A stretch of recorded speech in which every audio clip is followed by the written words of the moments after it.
भारतीय संस्कृति के बहुमूल्य निर्धारणों, प्रतिपादनों और अनुशासनों का सारतत्व खोजना हो तो उसे 24 अक्षरों वाले गायत्री महामंत्र का मंथन करके जाना जा सकता है।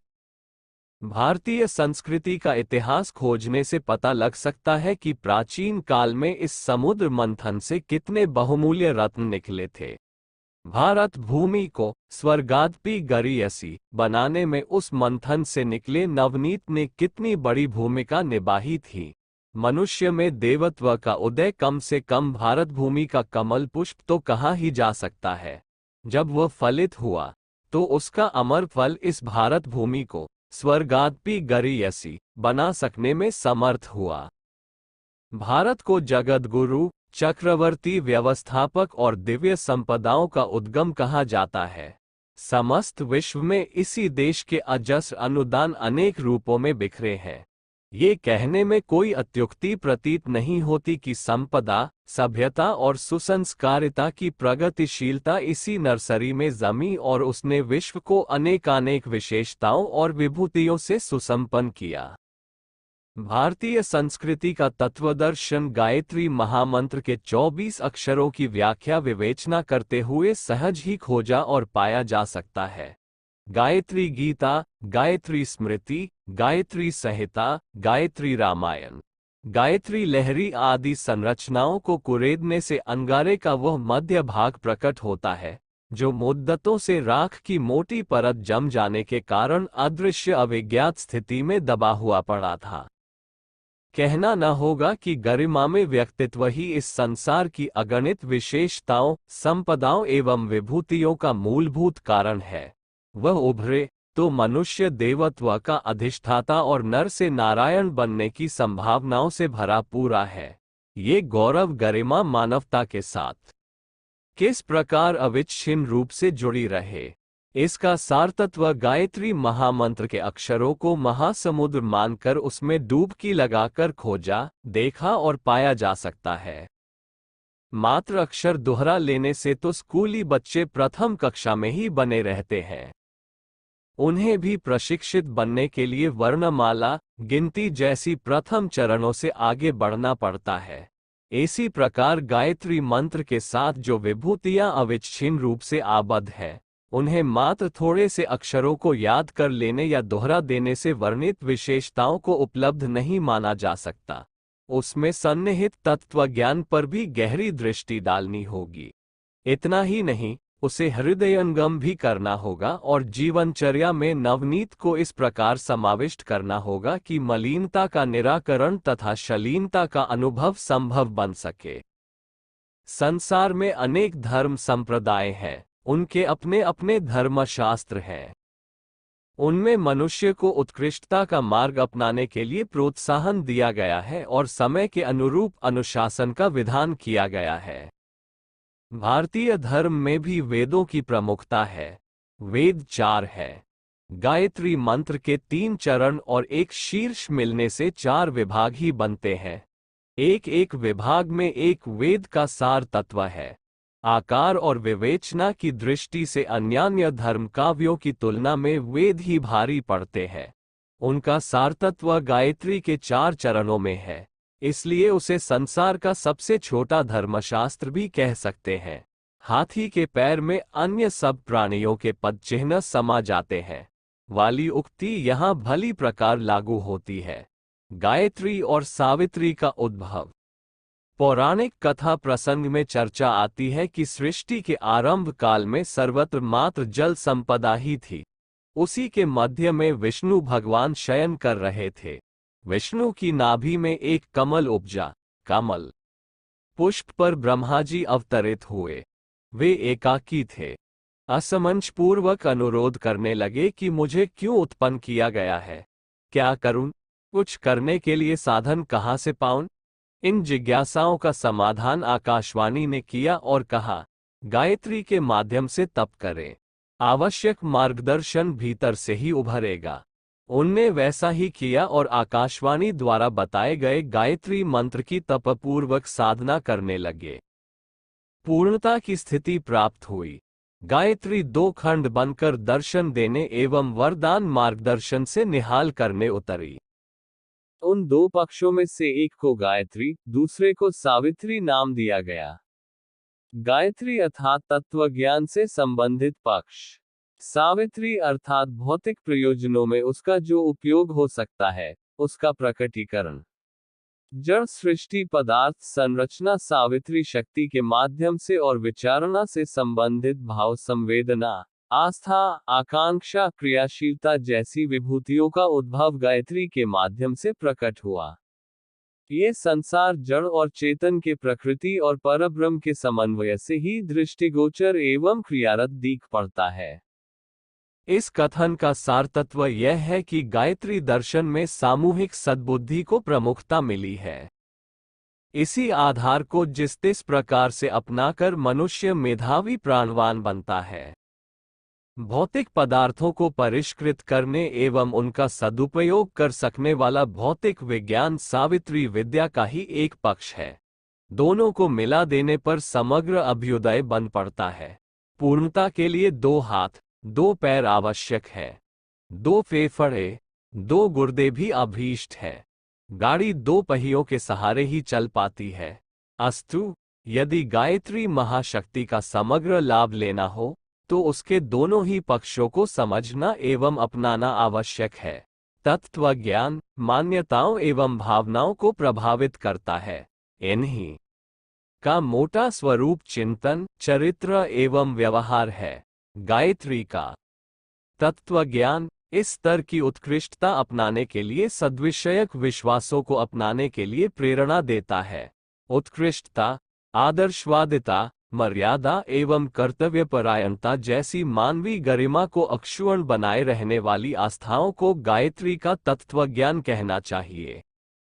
गायत्री को त्रिपदा कहा गया है। उसके 3 चरण हैं। उद्गम एक होते हुए भी उसके साथ 3 दिशा धाराएं जुड़ती हैं। 1. सविता के भर्ग तेजस का वरण अर्थात जीवन में ऊर्जा एवं आभा का बाहुल्य, अवांछनीयताओं में अंतः ऊर्जा का टकराव, परिष्कृत प्रतिभा एवं शौर्य साहस इसी का नाम है। गायत्री के नैष्ठिक साधक में ये प्रखर प्रतिभा इस स्तर की होनी चाहिए कि अनीति के आगे न सिर झुकाएं और न झुककर कायरता के दबाव में कोई समझौता करें। 2. दूसरा चरण है देवत्व का वरण, शालीनता को अपनाते हुए उदारचेता बने रहना, लेने की अपेक्षा देने की प्रवृत्ति का परिपोषण करना, उस स्तर के व्यक्तित्व से जुड़ने वाली गौरव गरिमा की अंतराल में अवधारणा करना, यही है देवस्य धीमहि। 3. तीसरा सोपान है धियो यो नः प्रचोदयात्, मात्र अपनी ही नहीं, अपने समूह, समाज, संसार में सद्बुद्धि की प्रेरणा उभारना।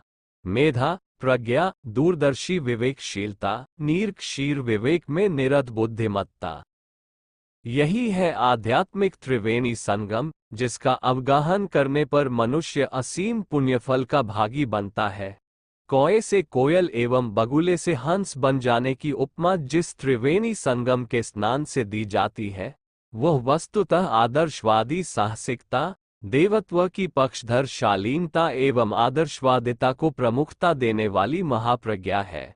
गायत्री का तत्वज्ञान समझने और स्वीकारने वाले में ये तीनों ही विशेषताएं न केवल पाए जानी चाहिए, वरन उनका अनुपात निरंतर बढ़ते रहना चाहिए। इस आस्था को स्वीकारने के उपरांत संकीर्णता, कृपणता से अनुबंधित ऐसी स्वार्थपरता के लिए कोई गुंजाइश नहीं रह जाती कि उससे प्रभावित होकर कोई दूसरों के अधिकारों का हनन करके अपने लिए अनुचित स्तर का लाभ बटोर सके, अपराधी या आत्ताई कहलाने के पतन पराभव अपना सके।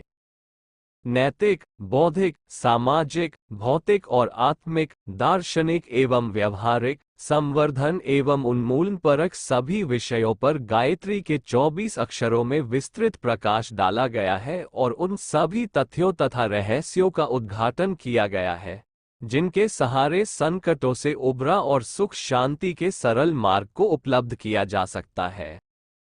जिन्हें इस संबंध में रुचि है, ये अक्षरों के वाक्यों के विवेचनात्मक प्रतिपादनों को ध्यानपूर्वक पढ़ लें और देखें कि इस छोटे से शब्द समुच्चय में प्रगतिशीलता के अति महत्वपूर्ण तथ्यों का किस प्रकार समावेश किया गया है। इस आधार पर इसे ईश्वरीय निर्देश, शास्त्र वचन एवं आप्तजन कथन के रूप में अपनाया जा सकता है। गायत्री के विषय में गीता का वाक्य है, गायत्री छंद सामहम। भगवान कृष्ण ने कहा है कि छंदों में गायत्री मैं स्वयं हूँ, जो विद्या विभूति के रूप में गायत्री की व्याख्या करते हुए विभूति योग में प्रकट हुई है।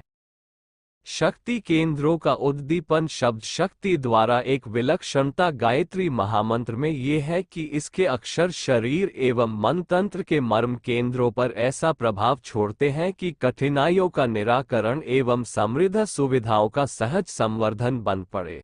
टाइपराइटर पर एक जगह कुओ दबाई जाती है और दूसरी जगह संबद्ध अक्षर छप जाता है। बहिर्मन पर विभिन्न स्थानों पर पड़ने वाला दबाव एवं कंठ के विभिन्न स्थानों पर विभिन्न शब्दों का उच्चारण अपना प्रभाव छोड़ता है और इन स्थानों पर पड़ा दबाव सूक्ष्म शरीर के विभिन्न विशेषताएं न केवल पाए जानी चाहिए, वरन उनका अनुपात निरंतर बढ़ते रहना चाहिए। इस आस्था को स्वीकारने के उपरांत संकीर्णता, कृपणता से अनुबंधित ऐसी स्वार्थपरता के लिए कोई गुंजाइश नहीं रह जाती कि उससे प्रभावित होकर कोई दूसरों के अधिकारों का हनन करके अपने लिए अनुचित स्तर का लाभ बटोर सके, अपराधी या आत्ताई कहलाने के पतन पराभव अपना सके।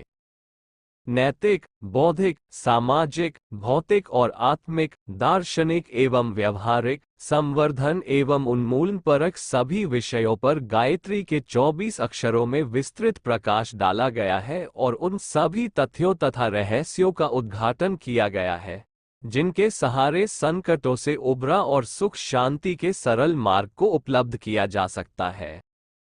जिन्हें इस संबंध में रुचि है, ये अक्षरों के वाक्यों के विवेचनात्मक प्रतिपादनों को ध्यानपूर्वक पढ़ लें और देखें कि इस छोटे से शब्द समुच्चय में प्रगतिशीलता के अतिमहत्वपूर्ण तथ्यों का किस प्रकार समावेश किया गया है। इस आधार पर इसे ईश्वरीय निर्देश, शास्त्र वचन एवं आप्तजन कथन के रूप में अपनाया जा सकता है। गायत्री के विषय में गीता का वाक्य है, गायत्री छंद सामहम। भगवान कृष्ण ने कहा है कि छंदों में गायत्री मैं स्वयं हूँ, जो विद्या विभूति के रूप में गायत्री की व्याख्या करते हुए विभूति योग में प्रकट हुई है। शक्ति केंद्रों का उद्दीपन शब्द शक्ति द्वारा एक विलक्षणता गायत्री महामंत्र में ये है कि इसके अक्षर शरीर एवं मन तंत्र के मर्म केंद्रों पर ऐसा प्रभाव छोड़ते हैं कि कठिनाइयों का निराकरण एवं समृद्ध सुविधाओं का सहज संवर्धन बन पड़े। टाइपराइटर पर एक जगह कुओ दबाई जाती है और दूसरी जगह संबद्ध अक्षर छप जाता है। बहिर्मन पर विभिन्न स्थानों पर पड़ने वाला दबाव एवं कंठ के विभिन्न स्थानों पर विभिन्न शब्दों का उच्चारण अपना प्रभाव छोड़ता है और इन स्थानों पर पड़ा दबाव सूक्ष्म शरीर के विभिन्न या सोता सर्प निर्जीव की तरह पड़े रहते हैं, पर जब वे जागृत होते हैं तो अपना पूरा पराक्रम दिखाने लगते हैं। यही प्रक्रिया मंत्र साधना द्वारा भी पूरी की जाती है। इस तथ्य को इस रूप में समझा जा सकता है कि मंत्र साधना, विशेषतया गायत्री उपासना से एक प्रकार का लुंज पुंज व्यक्ति जागृत, सजीव एवं सशक्त हो उठता है। उसी उभरी विशेषता को मंत्र की प्रतिक्रिया या फलित हुई सिद्धि कह सकते हैं। गायत्री मंत्र के 24 अक्षरों में संबद्ध विभूतियों के जागरण की क्षमता है। साथ ही हर अक्षर एक ऐसे सद्गुण की ओर इंगित करता है जो अपने आप में इतने सशक्त हैं कि व्यक्ति के व्यक्तित्व का हर पक्ष ऊंचाई की ओर उभारते हैं और उसकी सत्ता अपने आप ही अपना काम करने लगती है। फिर उन सफलताओं को उपलब्ध कर सकना संभव हो जाता है जिनकी की किसी देवी देवता अथवा मंत्राराधन से आशा की जाती है। ओजस तेजस वर्चस इन्हीं को कहते हैं। प्रथम चरण में सूर्य जैसी तेजस्विता ऊर्जा और गतिशीलता मनुष्य में उभरे तो समझना चाहिए कि उसने वह बलिष्ठता प्राप्त कर ली जिसकी सहायता से ऊंची छलांग लगाना और कठिनाइयों से लड़ना संभव होता है। इसी प्रकार दूसरे चरण में देवत्व के वर्ण की बात है। मनुष्यों में ही पशु पिशाच और देवता होते हैं।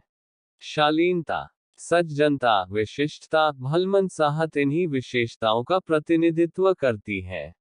तीसरे चरण में सामुदायिक सद्बुद्धि के अभिवर्धन का निर्देशन है। अकेला चना भार नहीं फोड़ता, एक तिनका रस्सा नहीं बनता, एक सीख की बुहारी क्या काम करेगी। इसलिए कहा जाता है कि एकाकी स्तर के चिंतन तक सीमित न रहा जाए। सामूहिकता, सामाजिकता को भी उतना ही महत्व दिया जाए, सद्बुद्धि से अपने समेत सबको सुसज्जित किया जाए। ये भूल न जाया जाए कि दुर्बुद्धि ही दुष्टता और भ्रष्टता की दिशा में उत्तेजना देती है और यही दुर्गति का निमित्त कारण बनती है। दर्शन और प्रक्रिया मिलकर ही अधूरापन दूर करते हैं। गायत्री मंत्र का उपासनात्मक कर्मकांड भी फलप्रद है, क्योंकि शब्द गुम्फिन अंतः की सभी रहस्यमय शक्तियों को उत्तेजित करता है। पर यह भी भूला न जाए कि स्वच्छ, शुद्ध, परिष्कृत व्यक्तित्व जब गुण कर्म स्वभाव की उत्कृष्टता से परिष्कृत अनुप्राणित होता है, तभी वह समग्र परिस्थिति बनती है, जिसमें साधना से सिद्धि की आशा की जा सकती है। घिनौने, पिछड़े, अनगढ़ और कुकर्मी व्यक्ति यदि पूजा पाठ करते भी रहें, तो उसका कोई उपयुक्त प्रतिफल नहीं देखा जाता। ऐसे ही एकांगी प्रयोग जब निष्फल रहते हैं, तो लोग समूची उपासना तथा आध्यात्मिकता को व्यर्थ बताते हुए देखे जाते हैं। बिजली के दोनों तार मिलने पर ही करंट चालू होता है, अन्यथा वे सभी उपकरण बेकार हो जाते हैं जो विभिन्न प्रयोजनों से लाभान्वित करने के लिए बनाए गए हैं। इसीलिए उपासना के साथ जीवन साधना और लोकमंगल की आराधना को भी संयुक्त रखने का निर्देश है। पूजा उन्हीं की सफल होती है, जो व्यक्तित्व और प्रतिभा को परिष्कृत करने में तत्पर रहते हैं, साथ ही सेवा साधना को पुण्य परमार्थ को सींचने, खाद लगाने में भी उपेक्षा नहीं करते। त्रिपदा गायत्री में जहाँ शब्द गठन की दृष्टि से 3 चरण है, वहीं साथ में ये भी अनुशासन है कि धर्म धारणा और सेवा साधना का खाद पानी भी उस वट वृक्ष को फलित होने की स्थिति तक पहुंचाने के लिए ठीक तरह संजोया जाता रहे। यज्ञोपवीत के रूप में गायत्री की अवधारणा मंत्र दीक्षा के रूप में गायत्री का अवधारण करते समय उपनयन संस्कार कराने की भी आवश्यकता पड़ती है। इसी प्रक्रिया को द्विजत्व की मानवीय गरिमा के अनुरूप जीवन परिष्कृत करने की अवधारणा भी कहते हैं। जनेऊ पहनना, उसे कंधे पर धारण करने का तात्पर्य जीवनचर्या को काय कलेवर को देव मंदिर गायत्री देवालय बना लेना माना जाता है। यज्ञोपवीत में 9 धागे होते हैं। इन्हें 9 मानवीय विशिष्टता को उभारने वाले सद्गुण भी कहा जा सकता है। एक गुण को स्मरण रखे रहने के लिए एक धागे का प्रावधान इसलिए है कि इस अवधारण के साथ साथ उन 9 सद्गुणों को समुन्नत बनाने के लिए निरंतर प्रयत्नशील रहा जाए, जो अनेक विभूतियों और विशेषताओं से मनुष्य को सुसंपन्न करते हैं। सौर मंडल में 9 ग्रह सदस्य हैं। रत्नों की संख्या भी 9 मानी जाती है। अंकों की श्रृंखला भी 9 पर समाप्त हो जाती है। शरीर में 9 द्वार हैं। इसी प्रकार अनेकानेक सद्गुणों की धर्म लक्षणों की गणना में 9 को प्रमुखता दी गई है। वे पास में हो तो समझना चाहिए कि पुरातन काल में 9 लखाहार की जो प्रतिष्ठा थी वह अपने को भी करतलगत हो गई। ये 9 गुण इस प्रकार हैं। 1. श्रमशीलता, समय, श्रम और मनोयोग को किसी उपयुक्त प्रयोजन में निरंतर लगाए रहना। आलस्य, प्रमाद को पास न फटकने देना। समय का एक क्षण भी बर्बाद न होने देना। निरंतर कार्य में संलग्न रहना। 2. शिष्टता, शालीनता, सज्जनता, भलमनसाहत का हर समय परिचय देना। अपनी नम्रता और दूसरों की प्रतिष्ठा का परिचय देना, दूसरों के साथ वही व्यवहार करना, जो औरों से अपने लिए चाहा जाता है। सभ्यता, सुसंस्कारिता और अनुशासन का निरंतर ध्यान रखना। मर्यादाओं का पालन और वर्जनाओं से बचाव का सतर्कतापूर्वक ध्यान रखना। 3. मितव्ययिता, सादा जीवन, उच्च विचार की अवधारणा। उद्धत, श्रृंगारिक, शेखीखोरी, अमीरी का अहंकारी प्रदर्शन, अन्य रूढ़ियों कुरीतियों से जुड़े हुए अपव्यय से बचना सादगी है, जिसमें चित्र विचित्र फैशन बनाने और कीमती जेवर धारण करने की कोई गुंजाइश नहीं है। अधिक खर्चीले व्यक्ति, प्रायः बेईमानी पर उतारू तथा ऋणी देखे जाते हैं। उसमें ओछापन, बचकानापन और अप्रामाणिकता अदूरदर्शिता का भी आभास मिलता है। 4. सुव्यवस्था, हर वस्तु को सुव्यवस्थित, सुसज्जित स्थिति में रखना। फूहड़पन और अस्त व्यस्तता, अव्यवस्था का दुर्गुण किसी भी प्रयोजन में झलकने न देना। समय का निर्धारण करते हुए कसी हुई दिनचर्या बनाना और उसका अनुशासन पूर्वक परिपालन करना। चुस्त दुरुस्त रहने के ये कुछ आवश्यक उपक्रम है। वस्तुएं यथास्थान न रखने पर वे कूड़ा कचरा हो जाती है। इसी प्रकार अव्यवस्थित व्यक्ति भी असभ्य और असंस्कृत माने जाते हैं। 5. उदार सहकारिता, मिलजुल कर काम करने में इस लेना। पारस्परिक आदान प्रदान का स्वभाव बनाना। मिल बांटकर खाने और हंसने हंसाते समय गुजारने की आदत डालना। इसे सामाजिकता एवं सहकारिता भी कहा जाता है। अब तक की प्रगति का यही प्रमुख आधार रहा है और भविष्य भी इसी रीति नीति को अपनाने पर समुन्नत हो सकेगा। अकेलेपन की प्रवृत्ति तो मनुष्य को कोत्सा और कुंठाग्रस्त ही रखती है। उपरोक्त 5 गुण पंचशील कहलाते हैं, व्यवहार में लाए जाते हैं, स्पष्ट दिख पड़ते हैं। इसलिए इन्हें अनुशासन वर्ग में गिना जाता है। धर्म धारणा भी इन्हीं को कहते हैं। इनके अतिरिक्त भाव श्रद्धा से संबंधित उत्कृष्टता के पक्षधर स्वभाव भी हैं, जिन्हें श्रद्धा विश्वास स्तर पर अंतःकरण की गहराई में सुस्थिर रखा जाता है। इन्हें आध्यात्मिक देव संपदा भी कह सकते हैं। आस्तिकता, आध्यात्मिकता और धार्मिकता का विविध परिचय इन्हीं 4 मान्यताओं के आधार पर मिलता है। 4 वेदों का सार निष्कर्ष यही है। 4 दिशा, धाराएं तथा वर्णाश्रम धर्म के पीछे काम करने वाली मूल मान्यताएं भी यही है। 6. समझदारी, दूरदर्शी विवेकशीलता, निरक्षीर विवेक, औचित्य का ही चयन, परिणामों पर गंभीरतापूर्वक विचार करते हुए कुछ करने का प्रयास, जीवन की बहुमूल्य संपदा के एक एक क्षण का श्रेष्ठतम उपयोग, दुष्प्रवृत्तियों के साथ जुड़ी हुई दुर्घटनाओं के संबंध में समुचित सतर्कता का अवगाहन। 7. ईमानदारी, आर्थिक और व्यवहारिक क्षेत्र में इस प्रकार का बर्ताव जिसे देखने वाला सहज सज्जनता का अनुमान लगा सके, विश्वस्त समझ सके और व्यवहार करने में किसी आशंका की गुंजाइश न रहे। भीतर और बाहर को एक समझे। छल प्रवंचना, अनैतिक आचरण से दृढ़तापूर्वक बचना। 8. जिम्मेदारी, मनुष्य यो स्वतंत्र समझा जाता है, पर वह जिम्मेदारियों के इतने बंधनों से बंधा हुआ है कि अपने परायों में से किसी के भी साथ अनाचरण की गुंजाइश नहीं रह जाती। ईश्वर प्रदत्त शरीर, मानस एवं विशेषताओं में से किसी का भी दुरुपयोग न होने पाए।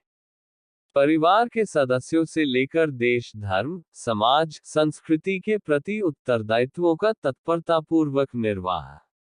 इसमें से किन्हीं में भी अनाचार का प्रवेश न होने देना। 9. बहादुरी, साहसिकता, शौर्य और पराक्रम की अवधारणा। अनीति के सामने सिर न झुकाना। अनाचार के साथ कोई समझौता न करना। संकट देखकर घबराहट उत्पन्न न होने देना। अपने गुण, कर्म, स्वभाव में प्रवेश करती जाने वाली अवांछनीयता से निरंतर जूझना और उसे निरस्त करना। लोभ, मोह, अहंकार, कुसंग, दुर्व्यसन आदि सभी अनौचित्यों को निरस्त कर सकने योग्य संघर्षशीलता के लिए कटिबद्ध रहना। 9. सद्गुणों की अभिवृद्धि ही गायत्री सिद्धि। 5 क्रियापरक और 4 भावनापरक, इन 9 गुणों के समुच्चय को ही धर्म धारणा कहते हैं।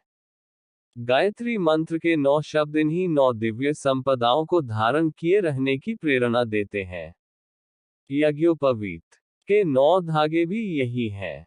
उन्हें गायत्री की प्रतीक प्रतिमा माना गया है और इनके निर्वाह के लिए सदैव तत्परता बरतने के लिए उसे कंधे पर धारण कराया जाता है, अर्थात मानवीय गरिमा के साथ अविच्छिन्न रूप से जुड़े हुए 9 अनुशासन भरे उत्तरदायित्व कंधे पर धारण करना ही वस्तुतः यज्ञोपवीत धारण का मर्म है। इन्हीं को सच्चे अर्थों में गायत्री मंत्र का जीवनचर्या में समावेश कहते हैं।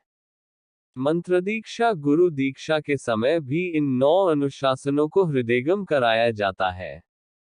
गायत्री मंत्र की साधना से व्यक्ति में यह 9 सद्गुण उभरते हैं।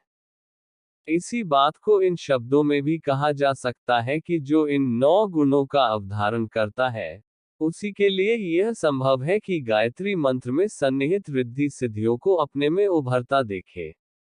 गंदगी वाले स्थान पर बैठने के लिए कोई सुरुचि संपन्न भला आदमी तैयार नहीं होता, फिर यह आशा कैसे की जाए कि निकृष्ट स्तर का चिंतन, चरित्र और व्यवहार अपनाए रहने वालों पर किसी प्रकार का दैवी अनुग्रह बरसेगा और उन्हें वह गौरव मिलेगा, जो देवत्व के साथ जुड़ने वालों को मिला करता है।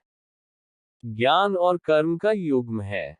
दोनों की सार्थकता इसी में है कि वे दोनों साथ साथ रहें, एक दूसरे को प्रभावित करें और देखने वालों को पता चले कि जो सीखा, समझा जाना और माना गया है, वह काल्पनिक मात्र न होकर इतना सशक्त भी है कि क्रिया को, विधि व्यवस्था को अपने स्तर के अनुरूप बना सके।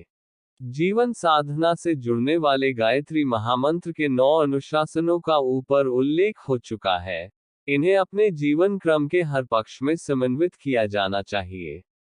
अथवा यह आशा रखें कि यदि श्रद्धा विश्वास पूर्वक सच्चे मन से उपासना की गई हो, तो उसका सर्वप्रथम परिचय इन सद्गुणों की अभिवृद्धि के रूप में परिलक्षित होगा। इसके बाद वह पक्ष आरंभ होगा, जिसे अलौकिक, आध्यात्मिक, अतीन्द्रिय अथवा समृद्धियों, विभूतियों के रूप में प्रमाण परिचय देने की आशा रखी जाती है।